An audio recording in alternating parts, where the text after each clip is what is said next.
You're brave, you're independent, but deep down, you don't want to be lonely the whole time you're away. You want to meet people, make friends, and connect without it feeling like it's being forced or feeling like you're performing. And especially someone like myself, I honestly understand and I feel you. And that's exactly why I'm making this video, just to sit down and discuss some valid points when it comes to traveling solo and making friends whilst you're away. So in this video, I'm going to walk you through how I make friends while traveling solo, as a black woman, as someone who protects her peace, as someone who is naturally introverted, and as someone who doesn't do the whole hyper-social travel thing. Like, I'm not into the Facebook groups or things like that, just more what I'd recommend.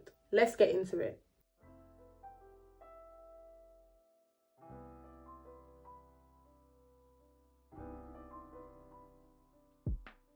Making friends whilst you travel starts with your energy, how you show up in the world, how you carry yourself, how confident you are, what it is that you bring into the room when you're there. When I say energy, some examples could be just walking with your head held high and having that confidence to just be yourself in a space that you're not familiar with. Be energetically available. Make sure that your energy is available to the people that you want to be around. Be open to new people, be open to trying new things, be open as a person so that that energy is also being received through other forms of your holiday, especially when it comes to making friends or meeting new people.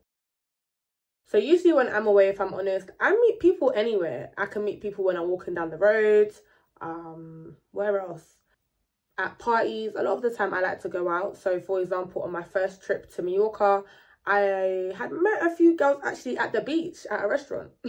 So that was random. I complimented what they were wearing and we just got a conversation rolling. We then decided to go out together, and to this day we're still cool. We have each other on social media and we keep in contact. And I think just be, as I said, be open to meeting new people wherever it is that you go. You can meet people in your hotel. You can meet people just walking around. You can meet people, again, at parties, restaurants, at the bar, sitting down. You can meet people anywhere, but be open to the energy that you want to receive whilst you're on that holiday. People feel it and naturally gravitate towards you. You have to be yourself. And that's ultimately what you have to do when you're trying to make or meet new people when you're on holiday.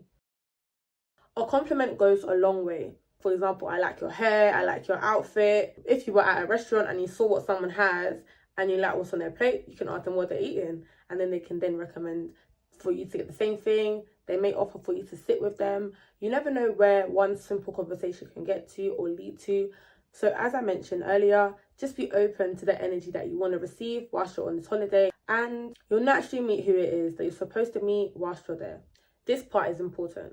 Just because you're open doesn't mean everyone can get access. As a solo traveler, you already know you have to be extra aware and extra careful. So here's what I do to protect my peace. I meet people in public places. For example, when I met those girls in Mallorca, I met them at a restaurant by the beach, and then we then went out and met up again outside to then go to the club. These weren't in any secluded areas. Always meet people that you meet away in somewhere public, so anyone that's out can see that you are both in fact meeting and it's in a public place and it's safe.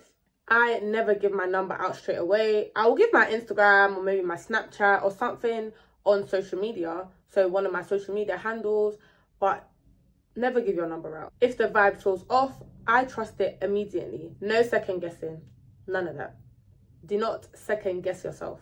You are not mean or rude for protecting your energy. Let me say that again. You are not mean or rude for protecting your energy, and it's okay to say no.